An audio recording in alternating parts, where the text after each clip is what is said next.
नमस्कार, मी वासंती गोखले. आज आपण जो अनमोल एकादशी महात्म्याचा कार्यक्रम आणि दंतकथा सादर करीत आहोत त्यासंबंधी मी थोडंसं सांगणार आहे. सुमारे 2 महिन्यापूर्वी डॉक्टर रश्मिताईंनी मला असं सांगितलं की आपल्याला एकादशीवर कार्यक्रम करायचा आहे आणि तो सुद्धा आषाढ महिन्यात. त्यानुसार मी माहितीचं संकलन सुरू केलं. लहानपणापासून आपल्याला फक्त 2च एकादशा माहीत असतात, एक आषाढी आणि एक कार्तिकी. तरी काही नावं आपल्याला माहीत असतात, कामदा एकादशी, मोहिनी एकादशी, निर्जला, ज्या अतिशय प्रसिद्ध आहेत त्या नावं माहीत होती. पण मी जेव्हा त्याचा अभ्यास सुरू केला, वाचन सुरू केलं आणि वेगवेगळ्या आख्यायिका दंतकथा वाचून मी त्यात अगदी गुंतत गेले आणि थक्क झाले. माहितीच्या स्रोतातून उपलब्ध असलेल्या त्या सर्व कथांचं मी संक्षिप्त स्वरूपात त्या लिहिल्या आहेत. कारण कथा खूप मोठ्या आहेत, काय काय वर्णन त्याच्यात आहे, पण मी अगदी त्या एका कार्यक्रमात बसतील अशा लिहिल्या आहेत.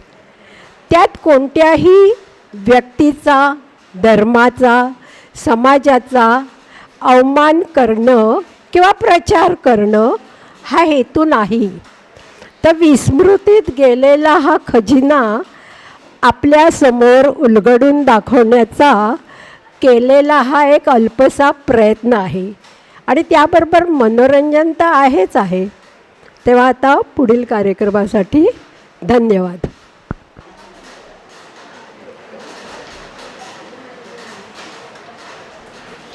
नुकतीच आषाढी एकादशी झाली, बरोबर. त्या दिवशी आपण किंवा त्या दिवशी तरी आपण पांडुरंगाचं नामस्मरण केलं, बरोबर. तर आत्ताच आशाताईंनी सांगितलं, आज गर्दी नसली तरी प्रेक्षक दर्दी आहेत. तेव्हा आपण सगळेजणं आजसुद्धा पांडुरंगाचं नामस्मरण करूया. माझ्याबरोबर सगळेजणं म्हणाल, पांडुरंग पांडुरंग पांडुरंग पांडुरंग म्हणा. पांडुरंग पांडुरंग पांडुरंग पांडुरंग. विठ्ठल विठ्ठल विठ्ठल विठ्ठल विठ्ठल विठ्ठल विठ्ठल विठ्ठल विठ्ठल विठ्ठल विठ्ठल विठ्ठल विठ्ठल विठ्ठल विठ्ठल. पांडुरंग पांडुरंग पांडुरंग बोला.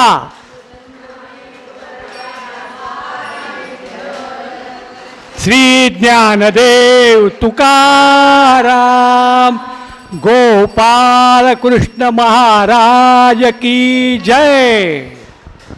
एकादशी हा शब्द उच्चारताच प्रथम डोळ्यासमोर तरळते ती म्हणजे आषाढी एकादशी. विठोबा माऊली, चंद्रभागेचा अथांग तीर आणि त्याच दिवशी आवर्जून आलेले लाखो भाविक. जातपात, धर्म, श्रेष्ठ कनिष्ठ, गरीब श्रीमंत हे सर्व भेदभाव विसरायला लावणारा हा एक मोठा आनंदी सोहळा.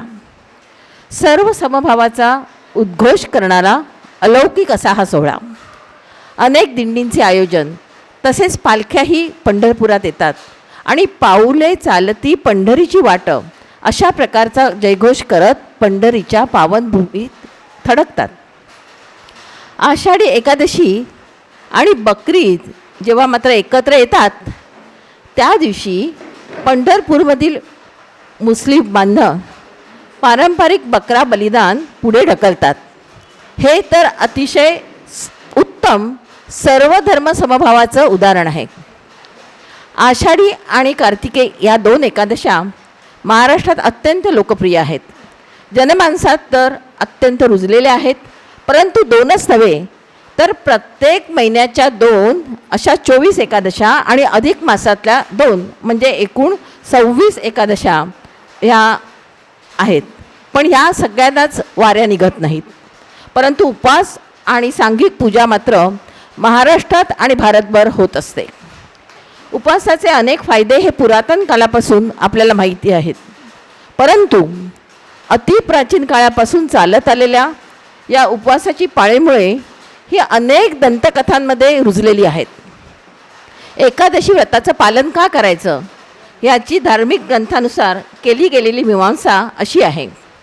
हिंदी धर्मग्रंथानुसार एकादशी आणि चंद्राच्या हालचालीचा मानवी मनाशी थेट संबंध जोडला जातो आणि असं मानलं जातं की एकादशीच्या वेळी आपले मन जास्तीत जास्त कार्यक्षमतेने मेंदूला एकाग्र करण्याची क्षमता प्रदान करते. या समजुतीला वैज्ञानिक साहित्यात मात्र कोणतेही समर्थन मिळू शकत नाही. या 26 एकादशींचा परामर्श माहिती घेताना दंतकथांचा आढावा घेणं हा सुद्धा एक मनोरंजक उद्देश आहे आजच्या कार्यक्रमाचा.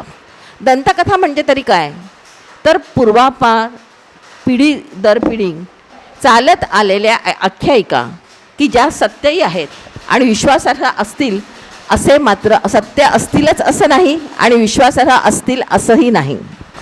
शान्ताकारं भुजगशयनं पद्मनाभं सुरेशं विश्वाधारं गगनसदृशं मेघवर्णं शुभांगं लक्ष्मीकान्तं कमलनयनं योगिविद्यानगम्यं वन्दे विष्णु भवभयहरं सर्वलोकैकनाथं.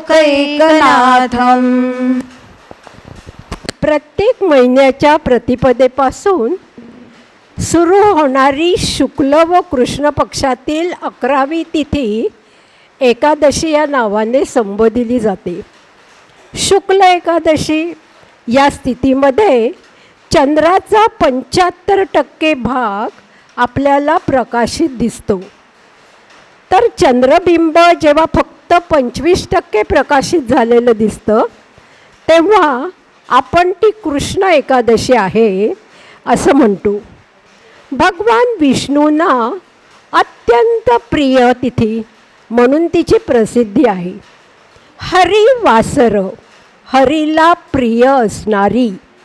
शैव, वैष्णव, सौर सर्व विष्णुभक्त हे व्रत करतात.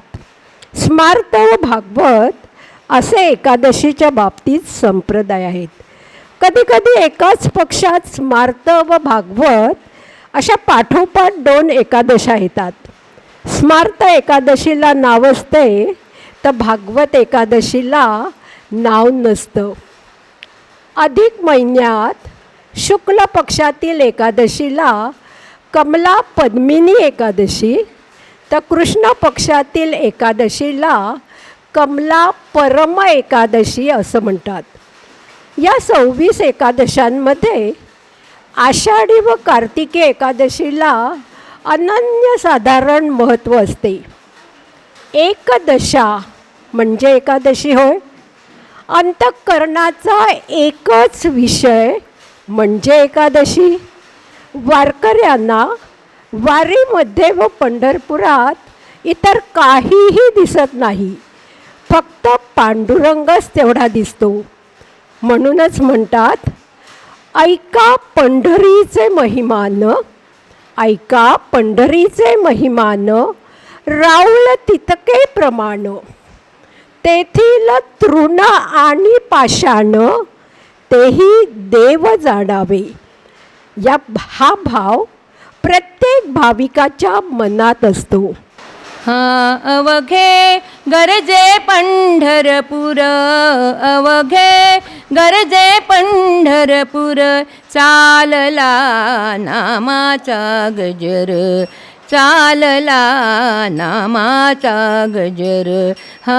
अवघे गरजे पंढरपूर. टाळ घोष कानी येती, टाळ घोष कानी येती.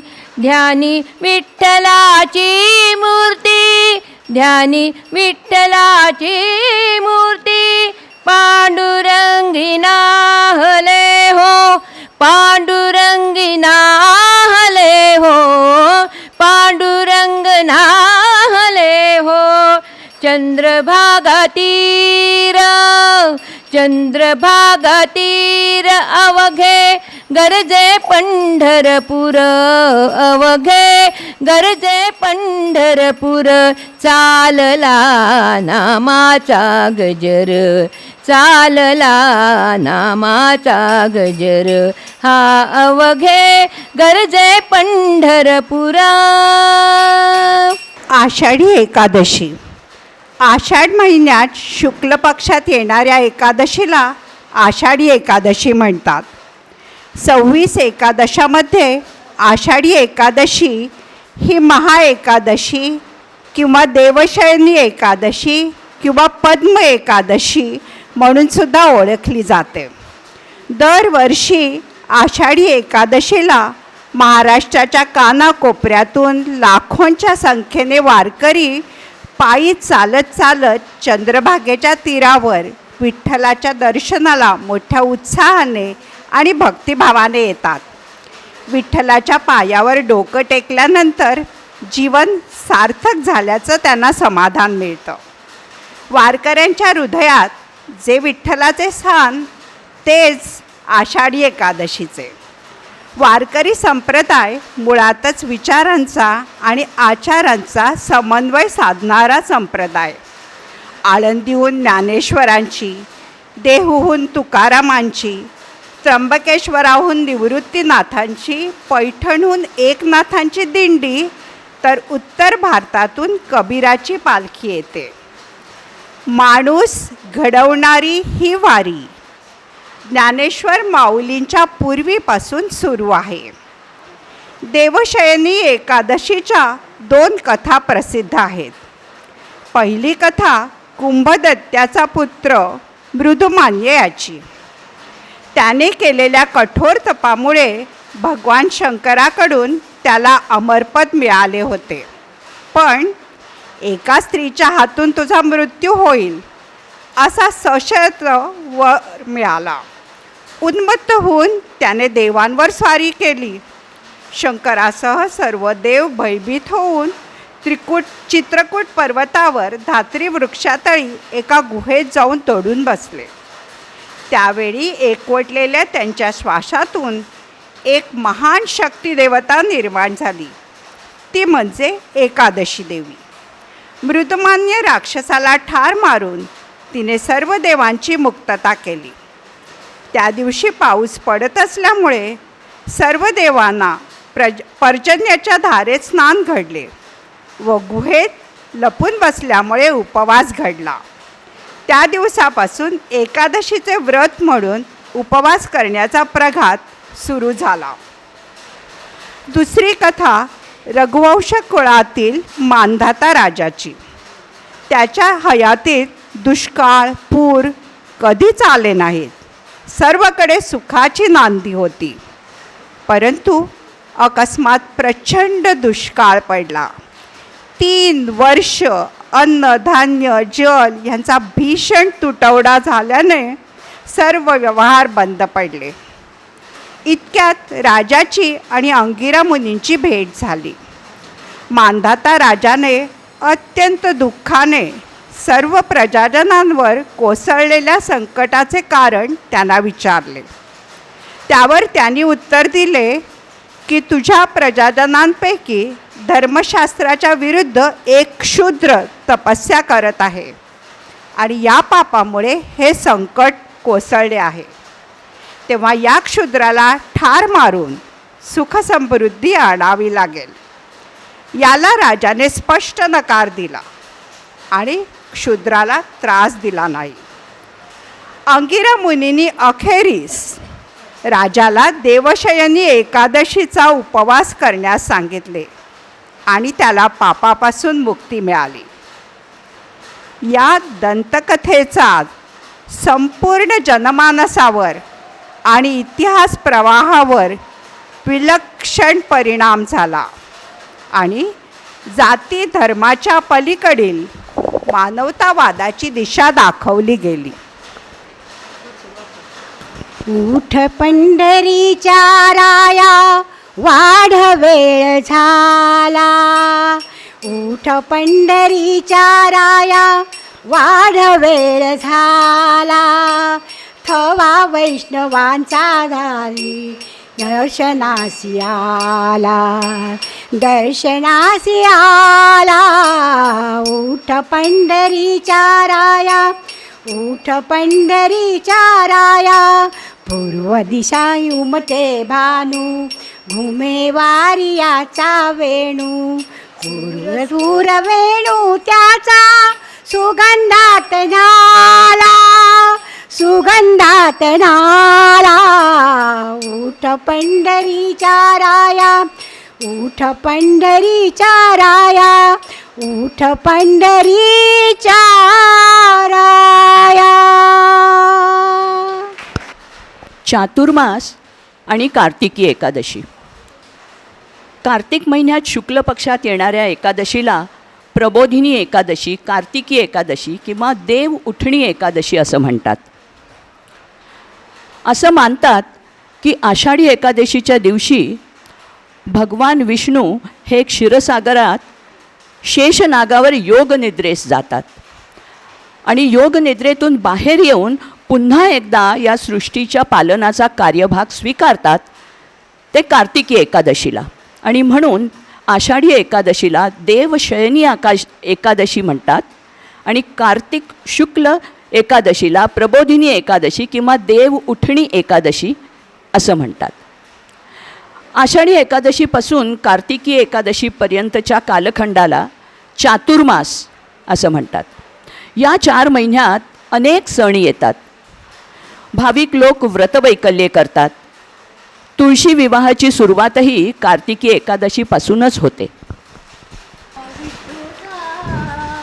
गजर हरी नामाचा झेंडा रोविला या विठूचा. गजर हरी नामाचा झेंडा रोविला.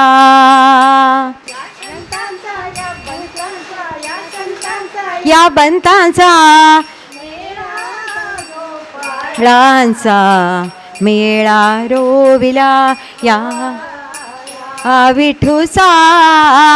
गजर हरी नामाचा झेंडा रोविला.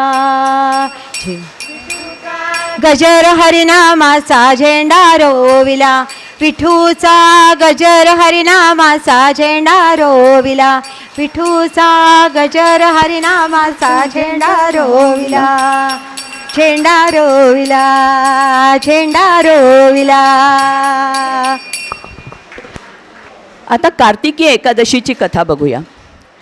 एका राजाच्या राज्यात सर्व लोक एकादशीचं व्रत करायचे. एकादशीला प्रजेपासून सेवकांपासून ते प्राण्यांपर्यंत कोणालाही अन्न दिले जात नसे. एके दिवशी दुसऱ्या राज्यातील एक व्यक्ती राजाकडे आली आणि म्हणाली, महाराज कृपया मला कामावर घ्या. तेव्हा राजाने त्याच्यासमोर एक अट घातली. राजा म्हणाला, रोज तुम्हाला खायला सगळं काही मिळेल, पण एकादशीला काही जेवण मिळणार नाही. त्या व्यक्तीने त्यावेळेला हो म्हटले, पण एकादशीच्या दिवशी त्याला जेव्हा फळे दिल्यावर तो राजाला जाऊन विनवणी करू लागला, महाराज याने काही माझं पोट भरणार नाही, मी भुकेने मरेन. राजाने त्याला परिस्थितीची आठवण करून दिली, परंतु तो काही अन्न सोडायला तयार नव्हता. नंतर राजाने त्याला शिधा दिला. नेहमीप्रमाणे तो नदीवर पोचला, अन्न शिजवू लागला. जेवण तयार झाल्यावर तो देवाला हाक मारू लागला, हे देवा, अन्न तयार आहे. पण देव काही आले नाहीत. 15 दिवसांनी पुढच्या एकादशीला त्यांनी राजाकडे दुप्पट साहित्याची मागणी केली. म्हणाला, त्या दिवशी मी उपाशी राहिलो, देव माझ्यासोबत जेवतात आणि म्हणून आम्हाला दोघांसाठी त्या दिवशी दिलेलं साहित्य काही पुरलं नाही. हे ऐकून राजाला आश्चर्य वाटलं.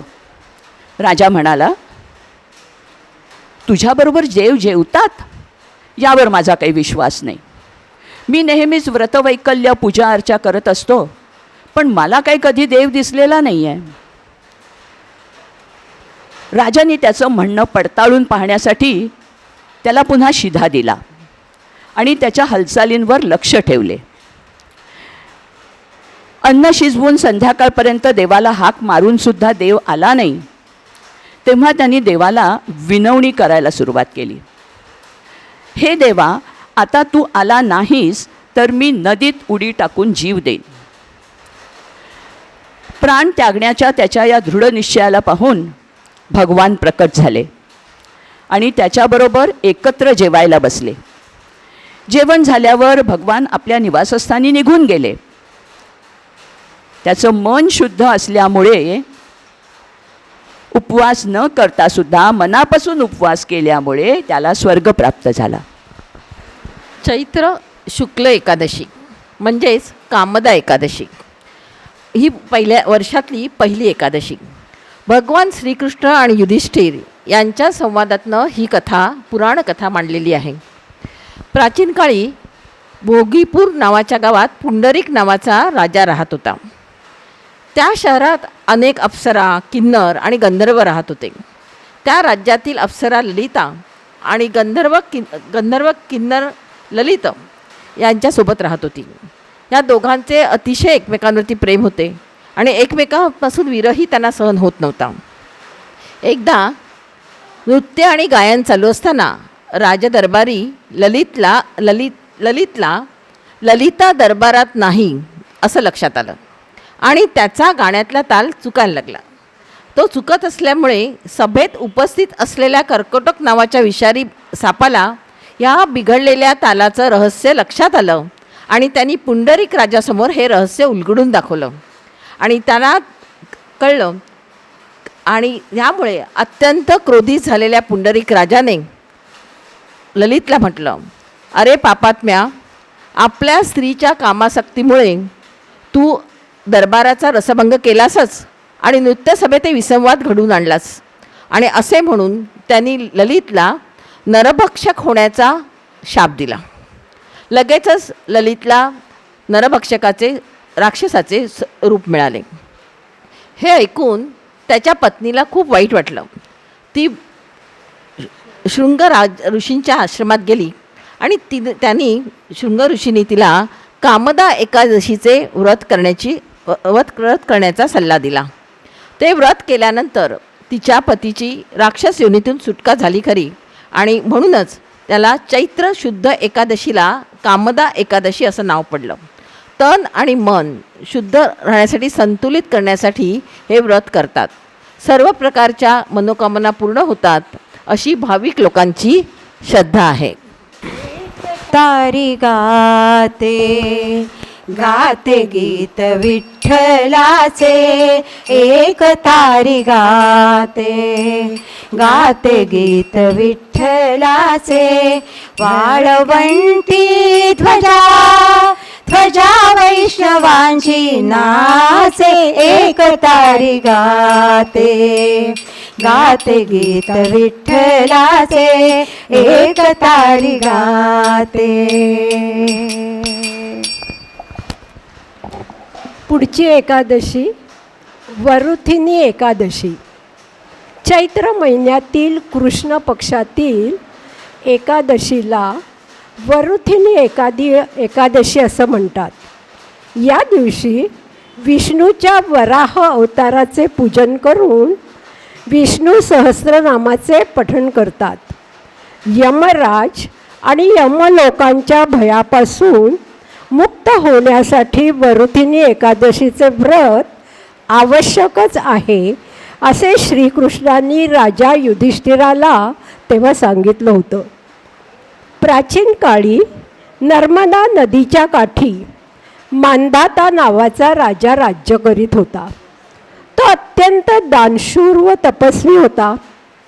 एके दिवशी तो जंगलात तपश्चर्या करत असताना तिथून एक जंगली अस्वल आले आणि राजाचे पाय चावू लागले.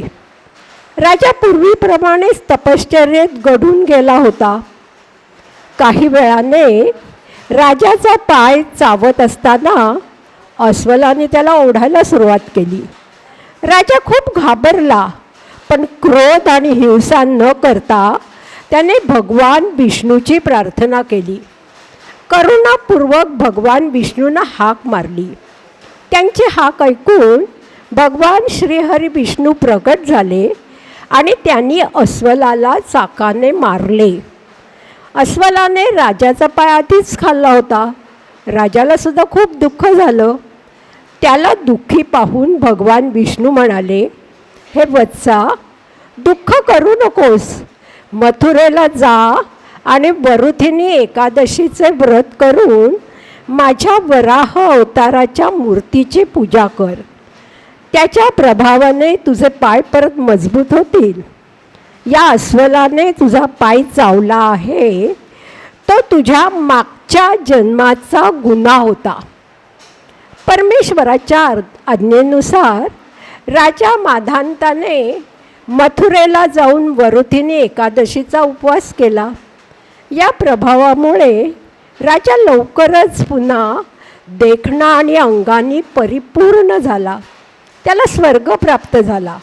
आणि म्हणूनच ज्याला भीती वाटत असेल त्याने वरुथिनी एकादशीचे व्रत करून भगवान विष्णूचे स्मरण करावे. व्रत केल्याने सर्व पापांचा नाश होऊन मोक्ष प्राप्त होतो. कुरुक्षेत्रात सूर्यग्रहणाच्या वेळी 1 मन सुवर्णदान केल्याचे जे फळ मिळते ते वरुथिनी एकादशीच्या या व्रताने प्राप्त होते असे मानतात. मोहिनी एकादशी. वैशाख शुक्ल पक्षातील एकादशीला मोहिनी एकादशी म्हणतात. मोहिनी एकादशीबद्दलच्या अनेक कथा पुराणात आहेत. जी सर्वश्रुत आणि प्रसिद्ध आहे ती मोहिनी एकादशीची कथा म्हणजेच पौराणिक कथेनुसार असणारी होय. समुद्र मंथनाच्या वेळी अमृत कलश बाहेर आला. देव आणि दैत्य यांच्यात अमृत कुंभमामुळे कलह निर्माण झाला. त्यावेळी अमृत कलशाचे राक्षसांपासून संरक्षण करण्यासाठी श्रीहरी विष्णूंनी मोहिनीचा अवतार धारण केला. ती कथा. दुसरी कथा म्हणजे प्रभू रामचंद्रांना सीताजींच्या वियोगामुळे खूप त्रास झाला. मन अगदी अस्वस्थ झाले. अशावेळी ते वसिष्ठ ऋषींकडे गेले. वसिष्ठ ऋषींनी वैशाख शुक्ल पक्षातील पापांपासून मुक्त आणि मुख्यतः कमकुवत करणाऱ्या आसक्तीपासून मुक्त होण्यासाठी मोहिनी एकादशीचे व्रत करण्यास सांगितले.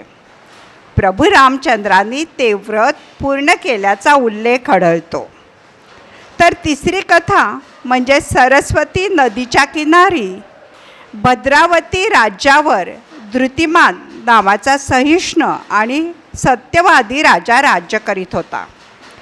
त्याच नगरात धनपाल नावाचा लोकोपयोगी आणि धर्मोपयोगी सर्व कामे करणारा विष्णुभक्त वैश्य राहत होता.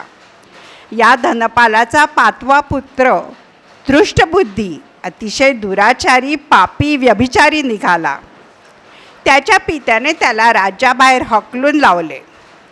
अत्यंत कठीण परिस्थितीत दुःखी कष्टी झालेला दृष्टबुद्धी भटकत असताना गंगा स्नान करून परत येणाऱ्या कौटिल्य मुनीच्या वस्त्रामधून पाझरणाऱ्या जलबिंदूंचा स्पर्श त्याला झाला. आणि काय आश्चर्य, त्याची पापापासून मुक्तता झाली. ऋषींच्या आदेशानुसार कठोर मोहिनी व्रताचे दृष्टबुद्धीने पालन केले. पापमुक्त होऊन गरुडावर बसून तो विष्णू लोकी गेला. अच्युतं केशवं रामनारायणं अच्युतं केशवं रामनारायणं कृष्णदामोदरं वासुदेवं हरि कृष्णदामोदरं वासुदेवं हरि श्रीधरं माधवं गोपिकावल्लभं श्रीधरं माधवं गोपिकावल्लभं जानकीनायकं रामचन्द्रं भजे जानकीनायकं रामचन्द्रं भजे जानकीनायकं रामचन्द्रं भजे. अपरा एकादशी. वैशाख कृष्ण एकादशीला अपरा एकादशी किंवा अचला एकादशी असे म्हणतात. प्राचीन काळी महिध्वज नावाचा एक धर्मात्मा राजा होता. त्याचा लहान भाऊ वज्रध्वज अत्यंत क्रूर होता. तो आपल्या मोठ्या भावाचा फार द्वेष करत असे. एके दिवशी त्याने महिध्वजाची हत्या करून त्याचा देह एका जंगलात पिंपळाच्या झाडाखाली गाडून टाकला. या अकाली मृत्यूमुळे राजा प्रेताच्या रूपात पिंपळाच्या झाडावर राहू लागला आणि अनेक उत्पात करू लागला. एके दिवशी धौम्य ऋषी तिथून जात असताना त्यांनी ते प्रेत पाहिले आणि दिव्य दृष्टीने त्यांना त्या आत्म्याच्या जीवनाशी संबंधित माहिती मिळाली. त्यावर मात करण्यासाठी राजाला मरणोत्तर जीवनाचं ज्ञान धौम्य ऋषींनी दिलं. त्यानंतर महिध्वजाला प्रेतयोनीतून मुक्त करण्यासाठी स्वतः धौम्य ऋषींनी एकादशीचे व्रत केले. त्यांना या व्रतामुळे खूप पुण्य मिळाले आणि हे सर्व पुण्य त्यांनी महिध्वज राजाला प्रेमाने अर्पण केले आणि त्याची प्रेतयोनीतून मुक्तता केली आणि म्हणून ही अपरा एकादशी. तीर्थ विठ्ठल क्षेत्र विठ्ठल तीर्थ विठ्ठल क्षेत्र विठ्ठल देव विठ्ठल देव पूजा विठ्ठल देव विठ्ठल देव पूजा विठ्ठल तीर्थ विठ्ठल क्षेत्र विठ्ठल तीर्थ विठ्ठल तीर्थ विठ्ठल क्षेत्र विठ्ठल क्षेत्र विठ्ठल. निर्जला एकादशी. ज्येष्ठ महिन्यातील शुक्ल पक्षातील एकादशीला निर्जला एकादशी म्हणतात. निर्जला एकादशीला पांडव एकादशी किंवा भीमसेनी एकादशी असे सुद्धा म्हणतात. या व्रताचा संबंध द्वापार युगाशी महाभारत काळातील पांडवांशी आहे. जेव्हा महर्षी वेदव्यासांनी 4 पुरुषार्थ देणाऱ्या एकादशीच्या व्रतांचा संकल्प करण्यास पांडवांना सांगितला तेव्हा भीमाने व्यासमुनींकडे गाऱ्हाणे केले आणि द्रौपदी आणि युधिष्ठिरासह सर्व पांडव मला उपवास करण्याचा सल्ला देत आहेत सांगितलं. पण मुनिवर्य मला काही भूक कंठणे सहन होणार नाही. व्यासमुनींनी भीमाला समजून सांगितले की नरकात जायचे नसेल तर आणि स्वर्गात जायचे असेल तर हे 2 एकादशींचं व्रत तुला पाळलेच पाहिजे. त्यावर भीमाने सांगितले की मुनिवर्य माझ्या पोटात वृक नावाचा अग्नी आहे. भोजन नाही केले तर तो पेट घेईल आणि मला एक वेळ भोजन न करणं सुद्धा शक्य नाही. व्यासमुनींनी त्यावर त्यांना एकादशी व्रताचे मुक्तीसाठी पालन करणे आवश्यक आहे असे भीमाला सांगितले आणि व्यासमुनींचे वचन ऐकून नरकात जाण्याच्या भीतीने भीमाचा थरकाप उडाला. मुनिवर्य मला फक्त एकच असे व्रत सांगा की जेणेकरून मला नरकवासातून मुक्ती मिळेल. त्यावर मुनिवर्यांनी तोडगा काढला की शुक्ल पक्षात अशी एक एकादशी आहे त्याचे नाव आहे निर्जला. ज्या दिवशी आचमन आणि स्नान सोडून कोणतेही जलप्राशन करायचे नाही. सत्पात्र ब्राह्मणांना भोजन आणि गोदान करायचे. भीमाने निश्वास टाकला. तो म्हणाला की निर्जला व्रत केले आणि त्यानंतर या व्रताच्या महतीने ते सर्वमान्य झाले. या दिवशी शुद्ध पाण्याने भरलेली घागर गरजूंना दान देण्याची प्रथा आहे आणि या व्रतामध्ये सर्व तीर्थामध्ये स्नान केल्याचे तसेच पृथ्वीचे दान केल्याचे पुण्य मिळते. ज्येष्ठ महिन्यातील कृष्ण पक्षात येणाऱ्या एकादशीला योगिनी एकादशी असं म्हणतात. स्वर्गधामच्या अलकापुरी नगरीत कुबेर नावाचा राजा राज्य करीत होता. तो शिवभक्त होता. अत्यंत मनोभावे तो दररोज शिवाची पूजा करीत असे.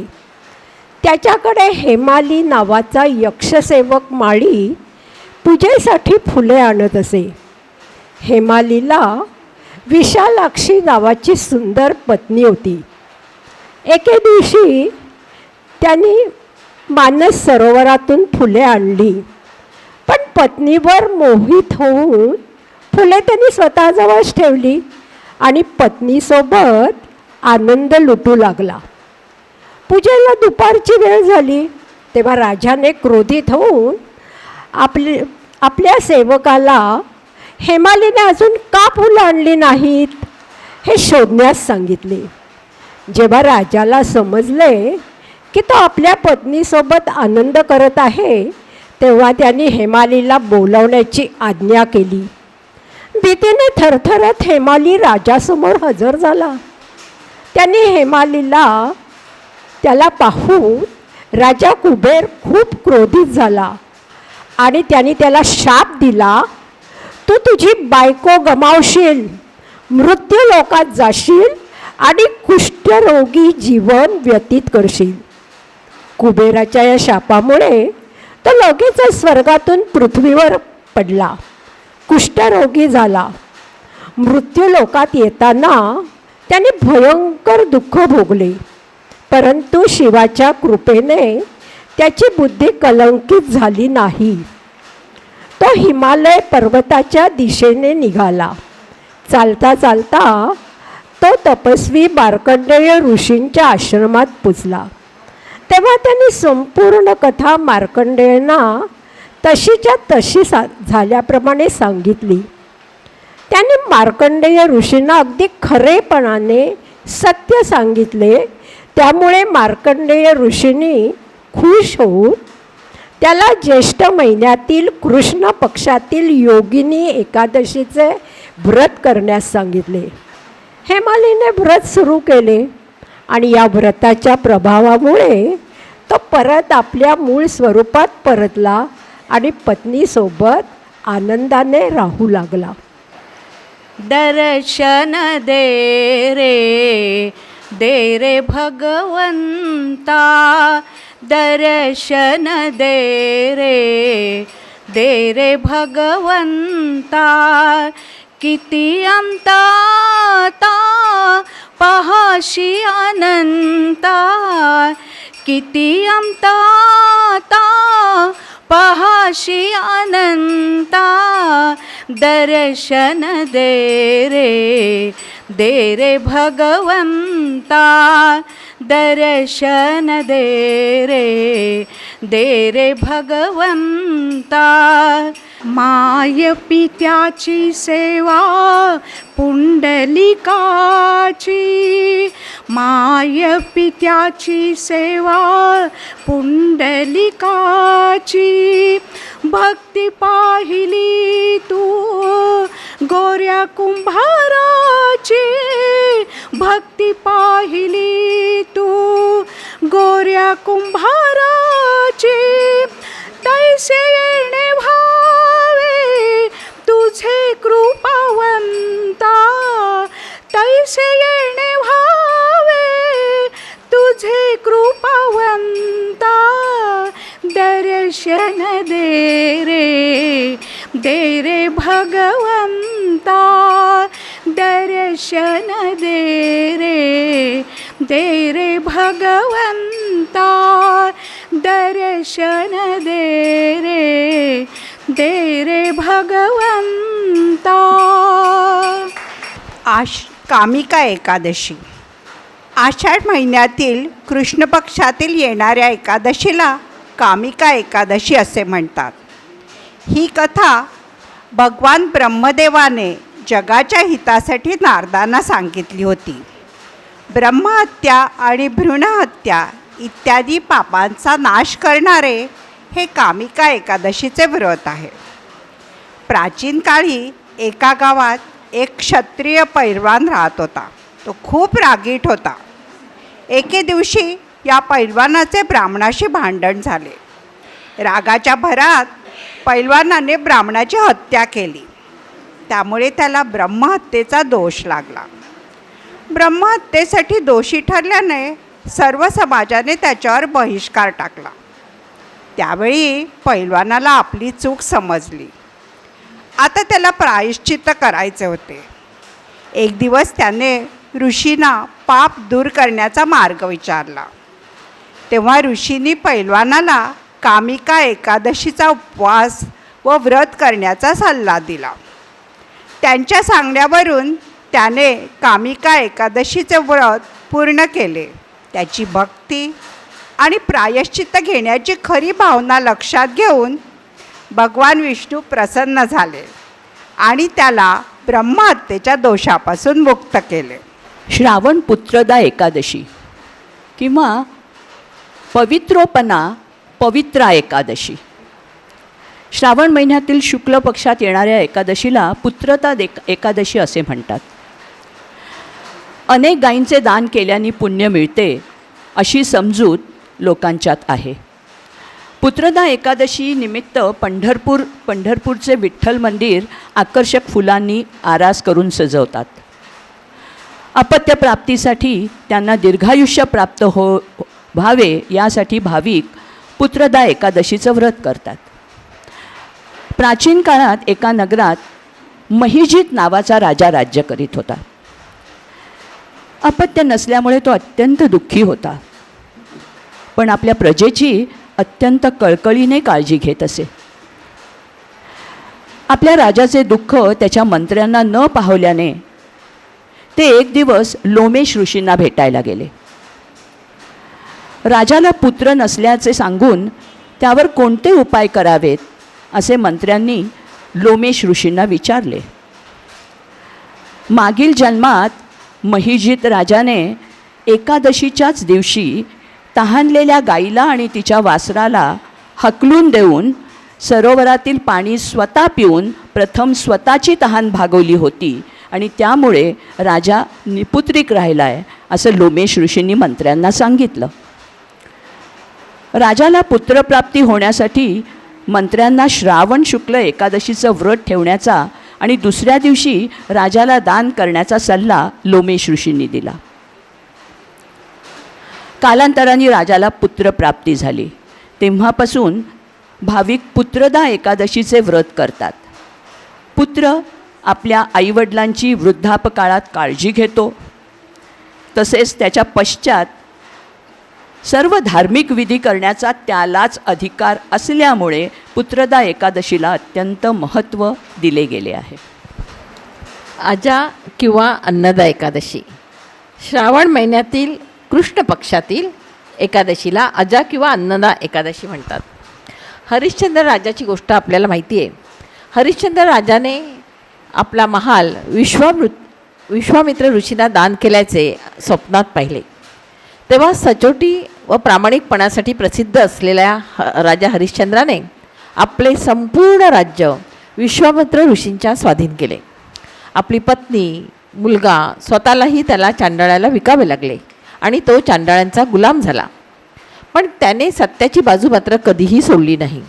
ही अशी बरीच वर्ष निघून गेल्यानंतर त्याला आपल्या कृत्याबद्दल दुःख झाले आणि म्हणून राजा हरिश्चंद्र महर्षी गौतम ऋषींकडे गेला आणि गौतम ऋषींनी त्याला अजा किंवा अन्नदा एकादशीचं व्रत करण्यास सांगितले. खरं तर राजाची परीक्षा पाहण्यासाठीच एका ऋषीने रचलेलं हे कुंभांड होतं. पण हे व्रत केल्यामुळे पापांचा नाश होऊन स्वर्ग प्राप्त होतो व अश्वमेध यज्ञ केल्याचे पुण्य प्राप्त होते असं म्हणतात. परिवर्तिनी किंवा पद्म एकादशी. भाद्रपद महिन्याच्या शुक्ल पक्षातील एकादशीला परिवर्तिनी एकादशी म्हणतात. धार्मिक श्रद्धेनुसार या तिथीला चातुर्मासाच्या वेळी शयनावस्थेत भगवान विष्णू आपली बाजू कूस बदलतात. त्यांच्या स्थानात बदल होतो. आषाढी एकादशीला निद्रिस्त झालेला आपला लाडका भगवान एकाच कुशीवर 4 महिने कसा झोपणार? यथा देहे तथा देवे, म्हणजेच ज्या भावना आणि पीडा आपल्या देहाला होतात तशाच भगवंतालाही होत असतील. या कल्पनेतून भव्य समारंभपूर्वक देवाची कूस बदलतात. आज सुद्धा अनेक ठिकाणी ही प्रथा चालू आहे. या दिवशी भगवान विष्णूच्या वामन अवताराची पूजा करतात. भगवान विष्णूला कमळाचे फूल अर्पण करणे हे अतिशय शुभ मानले जाते. या एकादशीची एक विशेष अशी कथा पण आहे. फार पूर्वी सूर्यवंशी राजा मादाधा याच्यावर अनावृष्टीचं संकट कोसळलं. तेव्हा अंगिरा ऋषींच्या सांगण्यावरून राजाने परिवर्तनी किंवा पद्म एकादशीचे व्रत श्रद्धापूर्वक केल्यामुळे खूप पाऊस पडून दुष्काळाच्या संकटाचे निराकरण झाले. सर्वत्र आनंदी आनंद पसरला. आनंदाचे डोही आनंद तरंग, आनंदाचे डोही आनंद तरंग, आनंदची अंग आनंदची अंग, आनंदची अंग आनंदची अंग, आनंदाचे आनंदाचे डोही आनंद तरंग, आनंदाचे डोही आनंद तरंग. तुका म्हणे तैसा ओतला सेठसा, तुका म्हणे तैसा ओतला सेठसा, अनुभव सरिसा अनुभव सरिसा, मुखाला आनंदाचे डोही आनंद तरंग, आनंदाचे डोही आनंद तरंग, आनंदाचे डोही आनंद तरंग. इंदिरा एकादशी किंवा पद्म एकादशी भाद्रपद महिन्यातील कृष्ण पक्षातील एकादशीला इंदिरा एकादशी असे म्हणतात. पितृपक्षात येणाऱ्या इंदिरा एकादशीला विशेष महत्त्व आहे. फार पूर्वी सत्ययुगाच्या काळात महिष्मती नावाच्या शहरात इंद्रसेन राजा राज्य करीत होता. एके दिवशी राजा आपल्या सभेत आनंदाने बसला असताना महर्षी नारद आकाशातून खाली आले आणि त्याच्या या सभेला आले. हे पाहून राजा हात जोडून उभा राहिला आणि त्यांची यथासांग पूजा करून स्वागत केले. त्यानंतर महर्षी नारदांना येण्याचा उद्देश राजाने विचारला. तेव्हा नारदांनी सांगितले, राजाच्या वडिलांकडून ते निरोप घेऊन आले आहेत. त्याचे वडील मागील जन्मात त्यांच्याकडून काही वाईट कृत्य घडल्यामुळे यमराजाच्या राज्यात राहत होते. इंद्रसेन राजाने जर आपल्या वडिलांकरता इंदिरा एकादशीचे व्रत केले तर त्यांची यमराज्यातून सुटका होऊन त्यांना स्वर्गप्राप्ती होईल. हे ऐकल्यावर मोठ्या भक्तिभावाने राजाने इंदिरा एकादशीचे व्रत पाळले. अशा तऱ्हेने इंद्रसेनाने आपल्या वडिलांची सुटका करून त्यांना स्वर्गप्राप्ती मिळवून दिली. पाशांकुशा एकादशी. अश्विन महिन्यात शुक्ल पक्षात येणाऱ्या एकादशीला पाशांकुशा एकादशी असे म्हणतात. हे व्रत केल्याने यमलोकीचे दुःख भोगावे लागत नाही असा समज आहे. प्राचीन काळी विंध्य पर्वतावर क्रोधन नावाचा एक क्रूर शिकारी राहत होता. तो अत्यंत क्रूर होता. त्याने आपले संपूर्ण आयुष्य पापी कृत्य करण्यात घालवले होते. यमराजाचे दूत त्याच्या शेवटच्या क्षणी त्याला न्यायला आले असता तो अतिशय घाबरला आणि महर्षी अंगिरा यांच्या आश्रमात जाऊन पोचला. अंगिरा ऋषींच्या सल्ल्यानुसार त्यांनी अश्विन शुक्ल एकादशीचे व्रत पाळले आणि त्यापासून त्याची मुक्तता होऊन तो स्वर्गात पोचला. विष्णू लोकात गेला, त्यामुळे यमराजाचा सेवक त्याला न घेताच यमलोकी परतला. आश्विन महिन्यात कृष्ण पक्षात येणारी एकादशी रमा एकादशी या नावाने ओळखली जाते. नवचैतन्य, उत्साह, आनंद आणि प्रकाशाचा उत्सव असलेल्या या दिवाळीच्या सणाच्या आधी येणारी ही एकादशी अत्यंत शुभ, समृद्धी आणि वैभवदायक मानली जाते. या एकादशीला श्री विष्णूचा 8वा अवतार मानला गेलेल्या श्रीकृष्णाचे पूजन केले जाते. सर्व पापातून मुक्ती मिळते अशी भावना आहे. उदरं मधुरं वदनं मधुरं नयनं मधुरं हसितं मधुरं अदरं मधुरं वदनं मधुरं नयनं मधुरं हसितं मधुरं हृदयं मधुरं दयनं मधुरं मधुराधिपते अखिलं मधुरं अदरं मधुरं.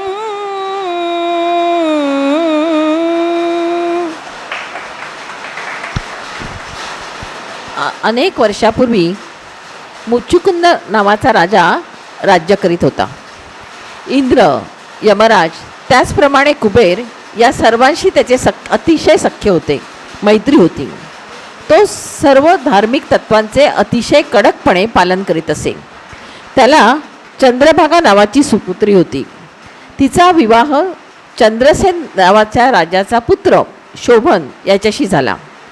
शोभन एकादशीच्या दिवशी सासरी आला असताना त्याच दिवशी एकादशीचे कठोर पालन करण्याची आज्ञा मुचुकुंद राजाने दिली. शोभन हा त्याचा जावई असला तरी त्याला त्या आज्ञेचा भंग करणं शोभनला शक्य नव्हतं. त्यामुळे चंद्रभागेला आपल्या पतीची खूप काळजी वाटू लागली. एकादशीच्या कडक उपासामुळे आणि काहीही न खाल्ल्यामुळे भुकेने व्याकुळ होऊन अत्यंत कमकुवत झालेल्या शोभनला सूर्यास्तानंतर आपल्या शरीराचा त्याग करावा लागला. त्याच्या मृत्यूनंतर मुचुकुंद राजाने आपल्या कन्येला म्हणजे चंद्रभागेला सती जाऊ दिले नाही. आणि आश्चर्य म्हणजे काय की रमा एकादशीच्या पालनामुळे मृत्यूनंतर शोभनचा पुनर्जन्म होऊन त्याला मंदार शिखरावर पर्वतावरती असलेल्या देवपुरी नामक अत्यंत सुंदर नगराचा राजत्व मिळालं. ह्याला सुवर्णाचे खांब, हिऱ्या मोत्यांची संपन्न अशी रत्नजडित राजभवनात शोभन राहू लागला. सर्व गंधर्व व अप्सरा त्याची सेवा करत होते. मुचुकुंदपूरचा सोमवर्ष शर्मा नावाचा ब्राह्मण त्या देवपुरीत अचानकपणे गेला. तेव्हा तो ब्राह्मण आश्चर्याने थक्क झाला. तो म्हणाला, हा आपला राजाचा जावई आहे. हे ओळखून त्याला भेटला. तेव्हा अर्थातच शोभनने त्या राजाची म्हणजे राजा मुचुकुंदाची आणि चंद्रभागेची खुशाली विचारली. हे अत्यंत सुंदर राज्य आहे, पण हे अशाश्वत आहे. हे राज्य मला मिळाले आहे, पण ह्या चंद्रभागाच ह्या राज्यातला शाश्वत बनवू शकेल असा निरोप त्याने या ब्राह्मणाजवळ दिला. आणि ते सर्व ऐकून ब्राह्मण मुचुकुंद नगरीत पुन्हा परतला आणि राजाला आणि चंद्रभागेला त्याने ह्या सर्व कथाभाग सांगितला. हे सांगितल्यानंतर चंद्रभागेला शोभनच्या राज्यात जाण्याची विनंती केली. आणि चंद्रभागेला तर ते स्वप्नवतच वाटलं की रमाव्रताच्या 6 वर्षाच्या सातत्याने केलेल्या पालनाने आणि मंत्राच्या प्रभावाने तिला दिव्य स्वरूप प्राप्त झालं होतं. मंदार पर्वतावर तिने प्रयाण केले आणि त्या राज्याचे शाश्वत राज्यामध्ये रूपांतर झाले.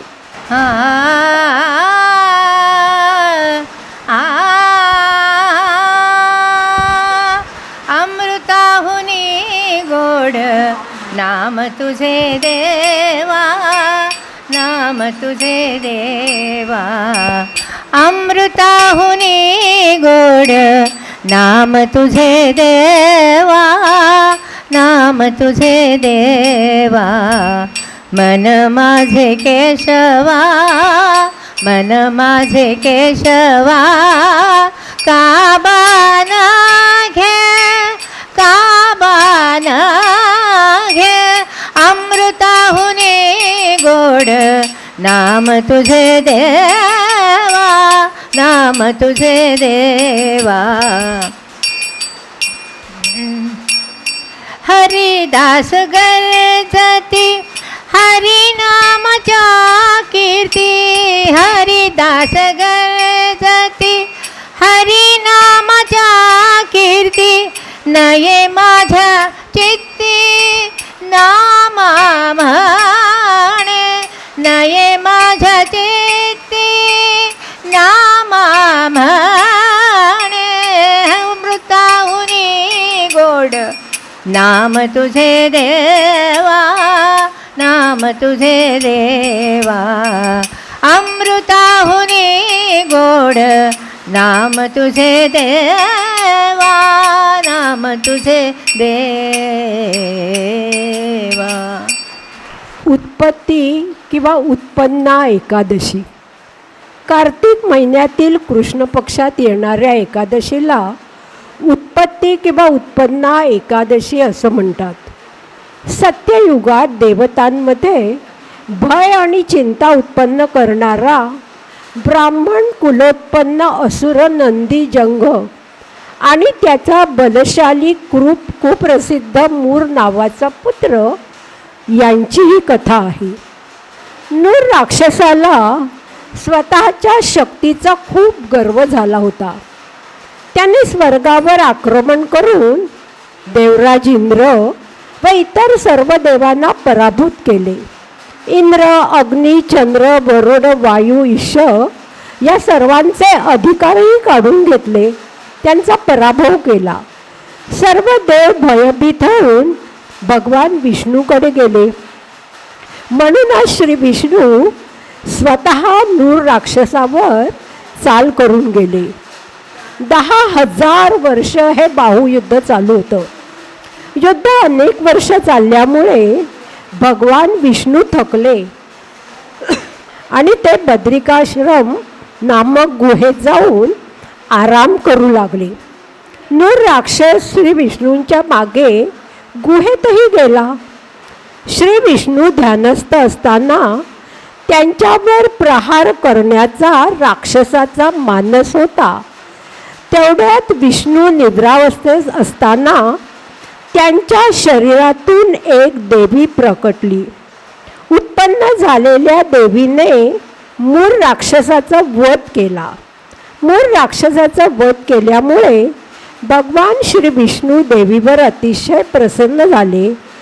एकादशी तिथीला ही घटना घडल्यामुळे भगवान विष्णूंनी तिचे नाव उत्पत्ती एकादशी असे ठेवले आणि त्यामुळे विष्णूंनी तिच्यावर प्रसन्न होऊन त्या दिवसाला उत्पन्ना एकादशीचे व्रत घोषित केले. मोक्षदा एकादशी. मार्गशीर्ष शुक्ल पक्षात येणाऱ्या एकादशीला मोक्षदा एकादशी म्हणतात. नावावरूनच आपल्याला समजते सर्व पापांपासून मुक्त करणारी, मोक्षाचे द्वार उघडून मोक्षाचा मार्ग दाखवणारी मोक्षदा एकादशी अत्यंत प्रसिद्ध आहे. मोक्षदा एकादशीची आख्यायिका ब्रह्मांड पुराणात आढळते. एकदा वैखनस नावाचा एक संत राजा चंपक शहरात राज्य करीत असताना प्रजेला अत्यंत प्रेमाने वागणूक देत होता. एकदा स्वप्नात असताना वैखनस राजाने आपल्या दिवंगत वडिलांना आणि पूर्वजांना नरक यातना भोगताना बघितले. वैखनस राजाने पर्वताचे सर्वज्ञ पर्वता ऋषी यांच्याकडून यांना याचना केली असताना ऋषींनी मार्गशीर्ष शुक्ल पक्षातील एकादशीला व्रत पाळण्यास सांगितले. व्रत पाळल्यानंतर राजाच्या वडिलांची आणि पूर्वजांची नरक यातनेतून सुटका होऊन त्यांना मोक्ष प्राप्त झाला. म्हणून ही मोक्षदा एकादशी.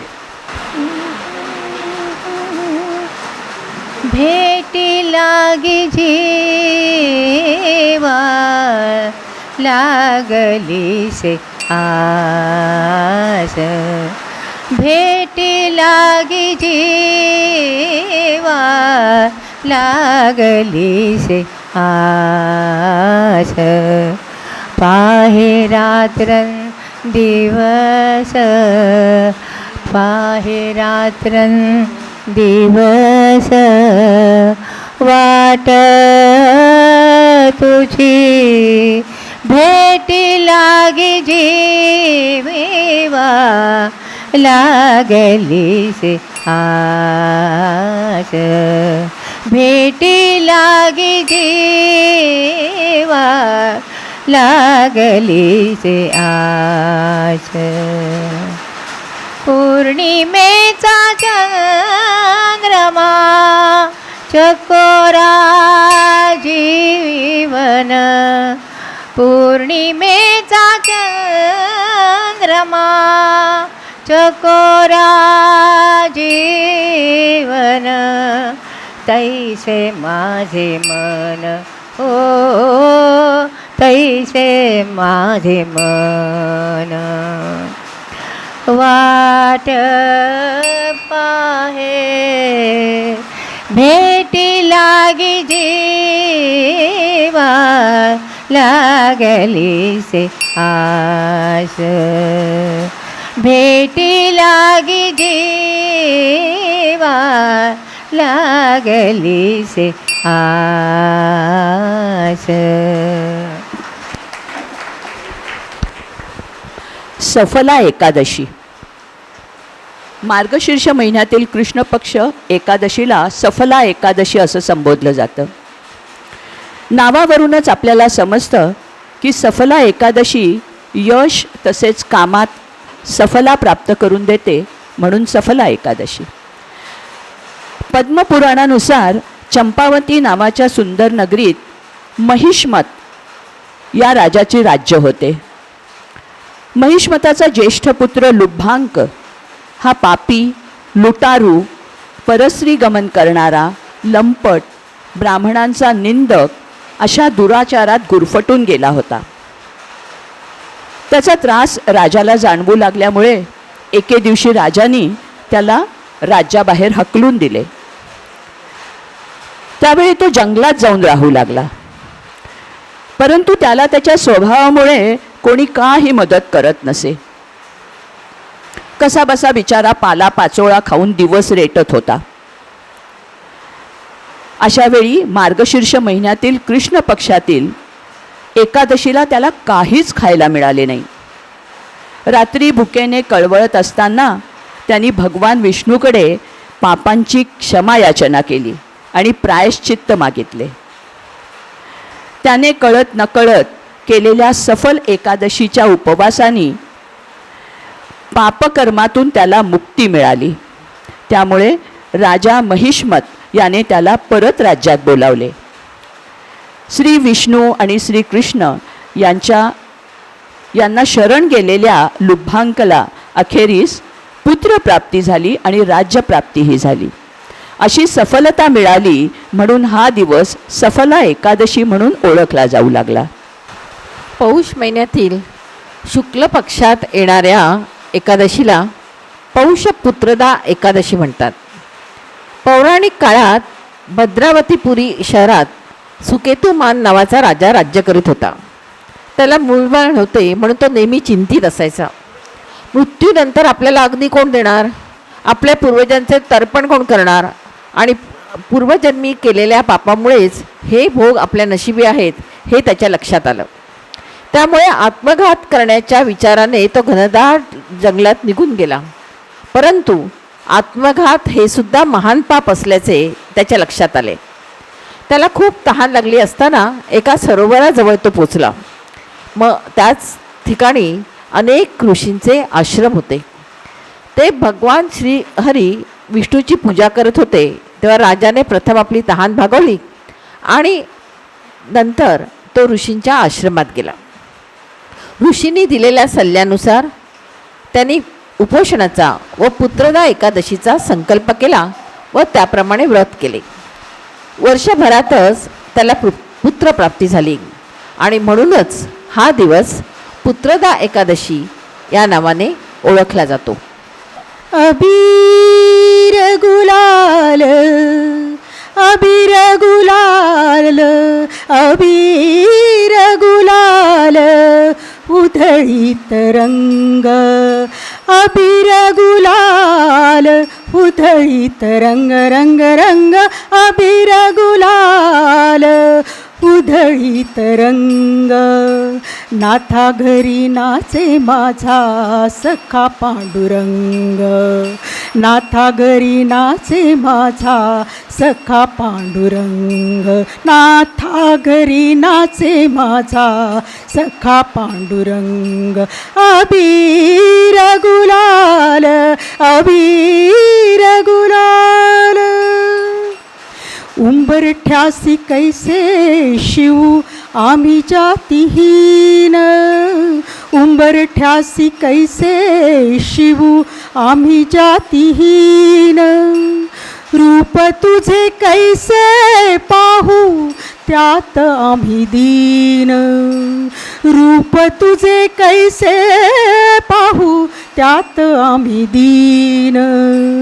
पायरीशी हो दंग पायरीशी हो दंग गाऊनी अभंग नाथा घरी नाचे माझा सखा पांडुरंग नाथा घरी नाचे माझा सखा पांडुरंग. अबीर गुलाल अबीर गुलाल अबीर गुलाल उधळीत रंग रंग रंग अबीर गुलाल उधळीत रंग अबीर.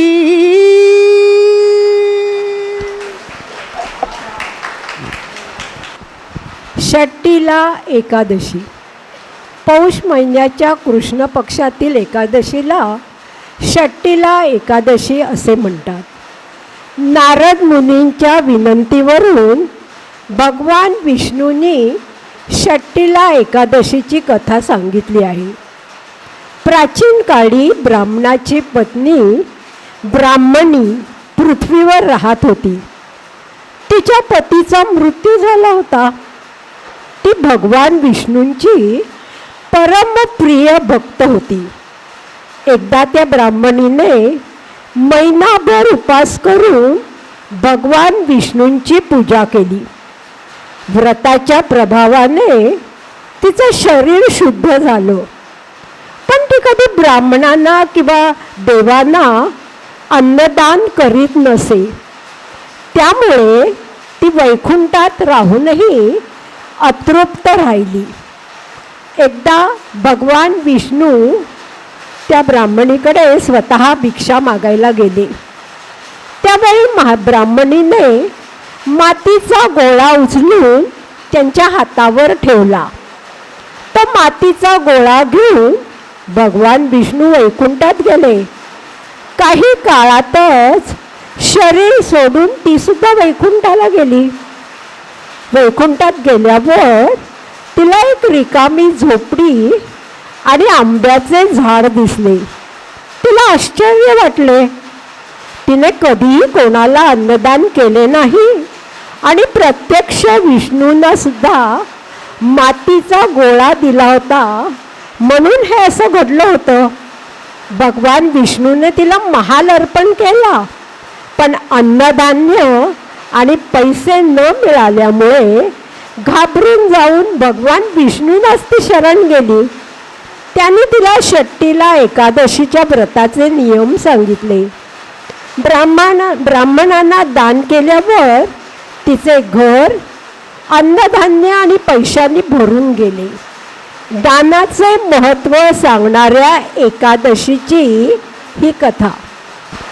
जया एकादशी. माघ महिन्यात शुक्ल पक्षात येणाऱ्या एकादशीला जया एकादशी म्हणतात. जया एकादशीचे महत्त्व पद्मपुराणात आढळते. देवांचा देव इंद्र आणि गंधर्व कन्या यांच्यात स्वर्गातील दरबारात घडलेल्या व्रताची ही कथा होय.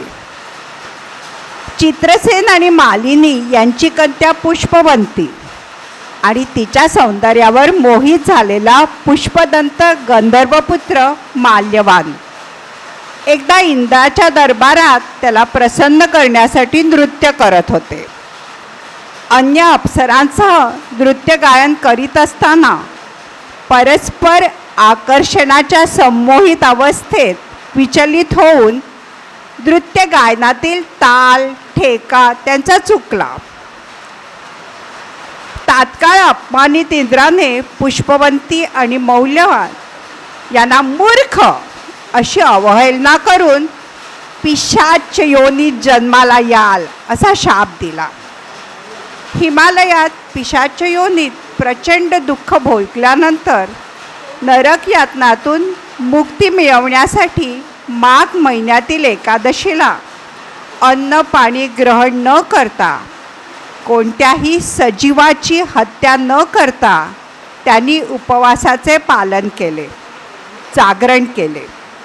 दुसऱ्या दिवशी सूर्य उगवल्यानंतर भगवान विष्णूने प्रसन्न होऊन पिशाच योनीतून त्यांना मुक्त केले. त्यांनी इंद्राला जाऊन प्रणाम केला. आश्चर्यचकित झालेल्या इंद्राला त्यांनी सांगितले की वासुदेवाच्या कृपेने जया एकादशीला उपवास केल्याने त्यांना पिशाच योनीतून मुक्तता मिळाली. देह जाओ अथवा राहो, देह जाओ अथवा राहो, पांडुरंगी दृढ भावो, पांडुरंगी दृढ भावो, देह जाओ अथवा राहो, देह जाओ अथवा राहो, चरणन सोडी सर्वथा, चरणन सोडी सर्वथा, चरणन सोडी सर्वथा, आण तुझी पंढरीनाथा, आण तुझी पंढरीनाथा, देह जाओ अथवा राहो, देह जाओ अथवा राहो. विजया एकादशी. माघ महिन्यातील कृष्ण पक्षात येणाऱ्या एकादशीला विजया एकादशी असे संबोधतात. भगवान विष्णूची पूजा केल्याने नकारात्मकता आणि मार्गातील अडथळे दूर होतात अशी समजूत आहे. विजया एकादशीचे हे व्रत सत्ययुगात सर्वप्रथम प्रभू रामचंद्रांनी रावणाशी युद्ध जिंकण्यासाठी पाळले होते. तर भगवान श्रीकृष्णाने विजया एकादशीचे व्रत युधिष्ठिराला सांगितले होते आणि त्यानंतर महाभारताचे युद्ध पांडवांनी जिंकले होते असा उल्लेख आढळतो. रावणाने सीतेचे हरण केल्यानंतर दुःखाने अत्यंत व्याकुळ झालेल्या प्रभू रामचंद्रांनी बकदालभ्य मुनींची भेट घेऊन लंका द्वीपावर जाण्यासाठी आणि भयावह जीवजंतूंनी भरलेला हा अथांग सागर पार करून लंकेत प्रवेश कसा काय करणार असा प्रश्न विचारला. बकदालभ्य मुनींनी विजया एकादशी व्रताचे पालन करण्याचा सल्ला प्रभू रामचंद्रांना दिला. विजयादशमीच्या निमित्ताने सोने, चांदी, तांबे आणि मातीच्या कलशाची स्थापना करण्यास सांगितले. या कलशाची पूजा करून ब्राह्मणास दान केले तर विजय निश्चित मिळेल.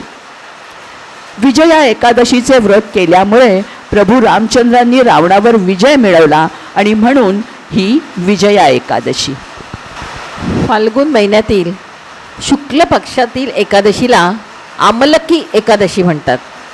असा समज आहे की त्या दिवशी भगवान श्रीकृष्ण आवळ्याच्या अर्थात धात्री वृक्षात निवास असतो.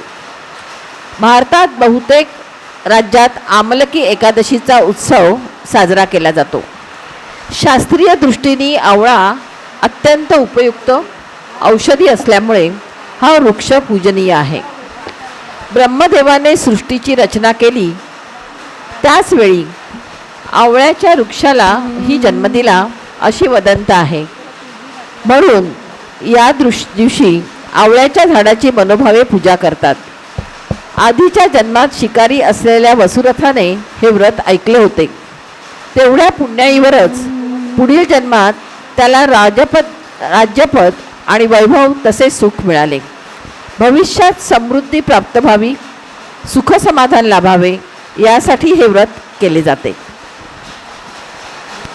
विठ्ठल विठ्ठल विठ्ठल विठ्ठल विठ्ठल विठ्ठल विठ्ठल विठ्ठल तुला साध आली तुझ्या लेकरांची अलंकापुरी आज भारावली वसावारीचा घेतला आम्हा वाळवंटी तुझी सावली गळा भेट घेण्या भीमेची निघाली तुझ्या नाम घोषात इंद्रायणी माऊली माऊली माऊली माऊली माऊली माऊली रूप तुझे माऊली माऊली माऊली माऊली माऊली माऊली रूप तुझे विठ्ठल विठ्ठल विठ्ठल विठ्ठल विठ्ठल विठ्ठल विठ्ठल विठ्ठल विठ्ठल विठ्ठल.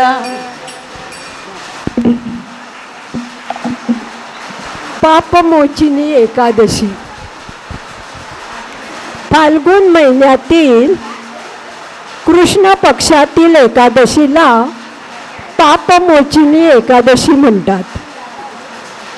देवतांचे कोषाध्यक्ष कुबेर यांच्या मनोहर उपवनातील ही कथा आहे. तिथे स्वर्ग कन्या, किन्नर, अप्सरा, गंधर्व यांचा विहार चालू असे. शिवाचे परमभक्त मेधावी ऋषींच्या अधपाताची ही कथा आहे. त्यांनी तपस्या भंग करण्याचा प्रयत्न करणाऱ्या अप्सरांपैकी एक मंजू घोषा हिने आपल्या सुरेल स्वरांनी मेधावी मुनींना मोहिनी घातली.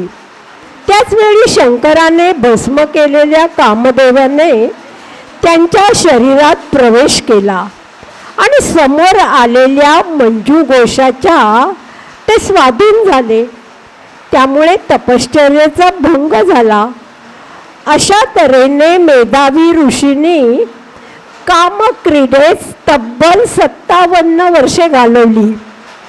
मेधावी ऋषींचे पूर्ण पतन झाल्यानंतर मंजू घोषा अप्सरेला स्वर्गात परतण्याची इच्छा झाली आणि मेधावी ऋषीने तिला दुःखाने व्याकुळ होऊन वेश्या बनण्याचा शाप दिला. त्या शापातून मुक्त होण्यासाठी मंजू घोषाने विनंती केल्यावर मेधावी मुनींनी अगदी अखेरचा उपाय म्हणून पापमोचिनी एकादशी व्रत पाळण्याचा सल्ला दिला की त्यामुळे पिशाच्च योनीतून तिची मुक्तता झाली. पद्मिनी एकादशीची आश्चर्यकारक कथा. अधिक महिन्यातील शुक्ल पक्षात येणाऱ्या एकादशीला कमला पद्मिनी एकादशी असे म्हणतात. कार्तवीर्य अर्जुनाने महाबलाढ्य आणि सर्व देवतांना पराभूत करणाऱ्या रावणाला पकडून बंदिवान केले. पण पुलस्त्य ऋषींनी रावणाची सुटका केली. अशा कार्तवीर्यार्जुनाच्या जन्माची ही कथा. कार्तवीर्य हा बलाढ्य राजा होता. महिष्मतीपुरी ही त्या राज्याची राजधानी. त्याला सहस्र राण्या होत्या, परंतु त्याचे राज्य सांभाळू शकेल असा एकही पुत्र झाला नाही. अखेरीस कंटाळून त्याने राज्यकारभाराची सूत्रे प्रधानमंत्र्याकडे सोपवली आणि कार्तवीर्य आणि त्याची राणी पद्मिनी या दोघांनी वनवासात मंदार पर्वतावर जाऊन सहस्र वर्ष तपस्या केली. आपल्या पतीची शारीरिक दुरावस्था पाहून हरिश्चंद्र राजाची पुत्री पद्मिनीने पतिव्रता सती अनुसूयाला जाऊन यातून सुटका होण्याचा मार्ग विचारला. अनुसूयाच्या सल्ल्यानुसार 33 महिन्यांनी येणाऱ्या एकादशीला उपवासाचे व्रत केले. गरुडावर स्थानापन्न झालेल्या केशवाने प्रसन्न होऊन सातत्याने विजयी होईल, देव दानव साप अशा सर्वावर विजय मिळवू शकेल, अशा पुत्राचा जन्म होईल असा आशीर्वाद कार्तवीर्याला दिला आणि बलवान विश्वविजयी पुत्राला कार्तवीर्याने जन्म दिला. कमला परम एकादशीची कथा. अधिक महिन्यात कृष्ण पक्षात येणाऱ्या एकादशीला कमला परम एकादशी असं म्हणतात. सुमेध नावाचा ब्राह्मण पवित्रा नावाच्या त्याच्या सुंदर आणि पतिव्रता पत्नीसह कपिल्य नगरात राहत होता. दारिद्र्याने ग्रासलेल्या अवस्थेत त्याची पत्नी त्याची सेवा करीत असे. दिवसेदिवस कमजोर होत जाणाऱ्या पतीला यातून बाहेर पडण्याचा मार्ग काही मिळत नव्हता. अखेरीस पतीने कंटाळून स्वतःचा धिक्कार करून परदेश गमन करण्याचा प्रस्ताव पत्नीसमोर ठेवला. तेव्हा तिने ही हालाखीची जी अवस्था आपली आहे ती गतजन्माच्या पापामुळे झाली असावी आणि जर देशाटन करायचं असेल तर मी सुद्धा तुमच्याबरोबर येणार असे सांगितले. हे ऐकताच सुमेध ब्राह्मणाने आपल्या विचारांचा त्याग केला आणि ते कौटिल्य मुनींना भेटले. त्यांची पूजा केली आणि सुटकेचा मार्ग विचारला. कौटिल्य ऋषींनी त्यांना परम एकादशीचं व्रत पाळण्याचा सल्ला दिला. हेच व्रत कुबेराने सुद्धा केले होते. परम एकादशीच्या पालनाने आणि पंचरात्री व्रताच्या अनुसरणाने आणि ब्रह्मदेवाच्या प्रेरणेने कृपेने या पतिपत्नीस सर्व सुविधांनी संपन्न असे घर लाभले. ओम जय जगदीश हरे, स्वामी जय जगदीश हरे. भक्त जनों के संकट, दास जनों के संकट क्षण में दूर करे. ओम जय जगदीश हरे. जो ध्यावे फल पावे, दुख बिन से मन का. स्वामी दुख बिन से मन का. सुख संपत्ति घर आवे, सुख संपत्ति घर आवे, कष्ट मिटे तन का. ओम जय जगदीश हरे, जय जगदीश हरे. स्वामी जय जगदीश हरे.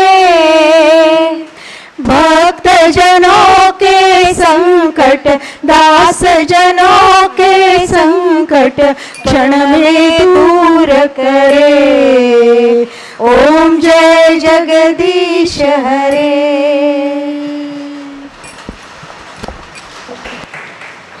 एकादशी व्रतवैकल्य का? एकादशीच्या या कथा पाहिल्यावर असं लक्षात येतं की सर्व कथा पौराणिक असून भगवान श्रीकृष्णाने राजा युधिष्ठिराला एकादशीविषयी प्रश्न विचारल्यावर सांगितलेल्या कथा. पुष्कळच्या कथा पराक्रमी राजांनी संपत्ती, ऐश्वर्य, राज्य टिकवण्यासाठी हातून झालेल्या हत्येतून कोणीतरी कधी क्रोधित होऊन शाप दिल्यावर पापातून मुक्ती मिळवण्यासाठी, पूर्वजांची नरकातून सुटका करण्यासाठी, मोक्षप्राप्तीसाठी आपल्या गुरूंच्या सांगण्यावरून त्यांनी ते व्रत आचरणात आणले आहे. यातील 2 महत्त्वाच्या देवता म्हणजे विष्णू आणि विठ्ठल म्हणजेच पांडुरंग. एकादशी व्रतवैकल्य पूर्वी कशी होती आणि आता कशी आहेत? जशी ज्याची श्रद्धा तसा त्याचा भाव. जशी ज्याची श्रद्धा तसा त्याचा भाव. पूर्वी सुखसमृद्धीचा काळ होता नाही, सुबत्ता होती, शेती आणि शेतीला पूरक असे उद्योगधंदे होते. एकत्र कुटुंब पद्धतीमुळे घरात सगळ्या चालीरीती परंपरा जपल्या जात असत. अतिथी देवो भव धर्मही पाळला जात होता. त्यामुळे लोक व्रतवैकल्य करू लागले. म्हणजे ते करू शकत होते त्या परिस्थितीमुळे. आताचा काळ हा अत्यंत धावपळीचा, धकाधकीचा, अस्थिरतेचा. विभक्त कुटुंबातील प्रमुख जी व्यक्ती असते तिला सगळा वेळ रोजीरोटीसाठी द्यावा लागतो. त्यातच आजची पिढी ही चौकस आणि विचारीसुद्धा आहे. प्रत्येक गोष्टीचा वैज्ञानिकदृष्ट्या विचार करूनच ती गोष्ट तरुण पिढी आचरणात आणते. केवळ अंधानुकरण म्हणून नाही. पूजापाठ अशी व्रतवैकल्य त्यांनी करणं केवळ अशक्य. एकादशी आणि उपवास म्हणजे विशिष्ट कालमर्यादेत मुख्यतः आहार वर्ज्य करण्याचं व्रत. उपवास हा पापक्षालनाचा एक मार्ग होय असं गौतम धर्मसूत्रात सांगितलं आहे. एकादशी आणि दुप्पट खाशी हे मात्र नक्कीच योग्य नाही. जेव्हा अनेक लोकांना ते एकादशीचा उपवास का करतात असा प्रश्न विचारला असता काही गमतीदार उदाहरणंसुद्धा आली. मला बाई उपवासाचे पदार्थ खूप आवडतात आणि जिभेला तर वेगळीच चव चाखायला मिळते, म्हणून आम्ही उपवास करतो. तर एका गृहस्थांनी सांगितलं, मला ज्योतिषाने सांगितलं. मग त्याचं म्हणणं पटलं मला आणि म्हणून मी ज्योतिषाच्या सांगण्यावरून उपवास करतो. पार्ली येथील सुरभा सुरेश पांचाळ म्हणाल्या, आमच्या पांचाळ घराण्यानी वारकरी पंथ स्वीकारला आहे. गेल्या 4 पिढ्या आम्ही दर एकादशीला म्हणजे महिन्याच्या दोन्ही एकादशींना उपवास करतो. ठाण्याचे सुरेश वैद्य सांगतात की आद्य क्रांतीवीर वासुदेव बळवंत फडके यांची चुलत सून म्हणजेच माझी सख्खी आत्या होय. ती म्हणजे परमपूज्य ताई महाराज फडके. तिच्या निधनापूर्वी ती दर महिन्याच्या दोन्ही एकादशा करीत असे आणि तिच्या मृत्यूनंतर तिच्या स्मरणार्थ गेली 37 वर्षे मी दोन्ही एकादशीचा उपवास करतो. तर एका तरुणींनी सांगितलं की मला मेंटेन करण्यासाठी 2 महिन्यातनं 2 उपवास छान वाटतात, म्हणजे मी सडपातळ राहू शकते. तर लहानपणी झालेल्या संस्कारांमुळे आम्ही मुख्य 2 आषाढी व कार्तिकी एकादशा उपवास करतो असे पुण्याच्या उषा जोशी यांनी सांगितलं. आणि हाच प्रश्न मी जेव्हा अनेक जणांना विचारला, त्यांनी बहुतेक जणांनी हेच सांगितलं, लहानपणापासून आमच्यावर संस्कार झालेले, लहानपणी आजी आजोबा आई वडील सगळे उपवास आषाढी आणि कार्तिकी एकादशीला करायचे, म्हणून आम्ही तेव्हा करतो. तर अनेक जणांनी असं सांगितलं, तन आणि मन यांच्या शुद्धीसाठी, सुखसमाधानासाठी आम्ही एकादशीचा उपवास करतो. एकादशीच्या ह्या 26हून अधिक दंतकथा, त्याचा अर्थबोध काय बरं? अर्थबोधातील काही ठळक मुद्दे अधोरेखित करायचे झाले तर स्वर्ग नरक, पापपुण्य, देवी देवतांचे अस्तित्व या आणि अशा भ्रामक कल्पनांचा समाजाच्या मानसिकतेवरील प्रभाव, त्यांनीच केलेल्या पापापासून मुक्तीसाठी परिमार्जनाचं देवतांनी सुचवलेले अनेक उपाय म्हणजेच एकादशा, पापमुक्तीसाठी केलेले उपास आणि केलेले दान, देवी देवतांचे स्वभावदर्शन, शीघ्रकोपी समाजाचं वर्तन, स्वर्गात प्रवेश करण्यासाठी केलेली धडपड याचं दर्शन आपल्याला या दंतकथांमधून होतं. कोणत्या प्रकारचं वर्तन म्हणजे पाप, कोणत्या प्रकारचं वर्तन पाप या सदरात मोडेल, याची आपल्याला कल्पना येते. या प्राचीन दंतकथांचा, त्यांच्या उगमांचा अभ्यास करणं आणि आधुनिक समाजाच्या मानसिकतेवरती आजही असलेला भ्रामक कल्पनांचा प्रभाव याचा अर्थबोध लावणं हे एक आव्हानच आहे. आषाढी एकादशीच्या निमित्ताने सर्व धर्म समभाव वारकरी संप्रदायात आणि परंपरेत किती खोलवर रुजला आहे याची हे दर्शवणारी एक अतिशय बोलकी सत्य घटना. तब्बल 60 वर्ष न चुकता आषाढी एकादशीची पंढरपूर वारी करणाऱ्या 82 वर्षीय जैतूनबी नामक मुस्लिम महिलेचा वारीतच झालेला दुःखद मृत्यू आणि हजारो शोकाकुल वारकऱ्यांनी वाहिलेली अखेरची आदरांजली म्हणजेच धार्मिक सहभावनेचं ज्वलंत प्रतीकच आहे. आषाढी एकादशीच्या दंतकथेत आपण ऐकलं असेल, समाजातील सर्वाधिक भरडल्या आणि दडपल्या गेलेल्या एका शूद्रानी केलेल्या पापक्षालनाचा उल्लेख नसून त्याउलट त्यांनी केलेल्या बंडामुळे भक्तिभावाची विजयी पताका उभारली गेली असा उल्लेख आहे. आणि म्हणूनच जनमानसात अनेक शतकांपासून आषाढी एकादशीला मानाचं स्थान मिळालं आहे. महाराष्ट्राचे संतश्रेष्ठ नामदेव तुकाराम यांनी समाजाला मानवतेचा आणि एकतेचा संदेश दिला आहे. तसेच भ्रामक कल्पनांना, अंधश्रद्धांना समाजाने बळी पडू नये यासाठी उदाहरणासहित अभंग आणि रचनांमधून सर्वांचं मार्गदर्शनही केलं आहे. आधुनिक विज्ञान युगात एकादशांच्या निमित्ताने केलेल्या उपवासांनी शारीरिक स्वास्थ्य मिळते, स्थूलपणावर मात करता येते, पचनक्रिया सुधारते, रक्तदाबावर नियंत्रण, रोगप्रतिकारक शक्तीत वाढ असे अनमोल असे फायदे अधोरेखित करता येतील. मनस्वास्थ्य आणि मनशांती याचा लाभ होतो तो वेगळाच. आता भैरवीनी सांगता करायची आहे. अध्यक्ष बागेशीताईंना समारोपाचे 2च शब्द बोलण्यासाठी मी निमंत्रित करते आणि त्यानंतर आपल्या सगळ्यांची ओळख करून देऊया. असं प्रथम इकडे संगणकावरती असलेले अनिल गोखले आणि स्मिता छत्रे, सगळ्या पूर्ण स्लाइड्स अनिल गोखलेंनी केलेल्या आहेत.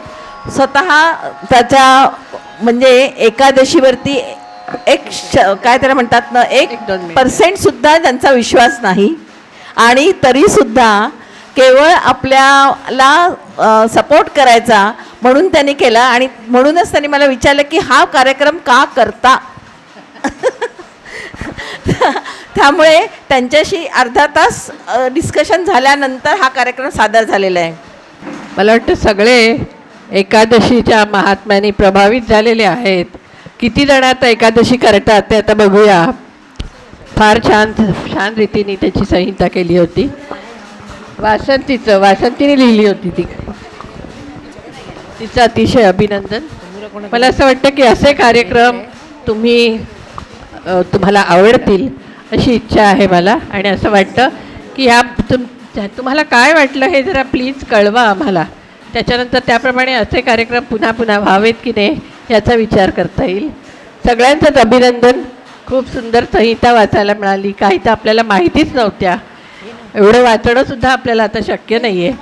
आणि त्याच्याबरोबरीने एवढ्या जणींनी गाण्याचे त्यांचं दाखवलं कौशल्य. त्याच्यामुळे त्यांचं सगळ्यांचं अभिनंदन. आणि तुम्ही एवढ्या पावसामध्ये इथे आला त्याबद्दल तुमचं सगळ्यांचं अभिनंदन आणि कौतुक. थँक्यू. हेची दान देगा देवा तुझा विसरण व्हावा तुझा विसरण व्हावा. गुण गाईन आवडी हेची माझी सर्व जोडी हेची माझी सर्व जोडी. न लगे मुक्ती आणि संपदा, न लगे मुक्ती आणि संपदा. संत संग देई सदा, संत संग देई सदा, संत संग देई सदा. तुका म्हणे गर्भवासी सुखे घालावे आमासी, घालावे आमासी सुखे घालावे आमासी. गुण गाईन आवडी हेची माझी सर्व जोडी, माझी सर्व जोडी हेची माझी सर्व जोडी. विठ्ठले रखुमाई जय जय विठ्ठल रखुमाई, विठ्ठल रखुमाई जय जय विठ्ठल रखुमाई, विठ्ठल रखुमाई जय जय विठ्ठल रखुमाई, विठ्ठल रखुमाई जय जय विठ्ठल रखुमाई, विठ्ठल रखुमाई जय जय विठ्ठल रखुमाई, विठ्ठल रखुमाई जय जय विठ्ठल रखुमाई, विठ्ठल रखुमाई जय जय विठ्ठल रखुमाई, विठ्ठल रखुमाई जय जय विठ्ठल रखुमाई, विठ्ठल रखुमाई जय जय विठ्ठल रखुमाई, विठ्ठल रखुमाई जय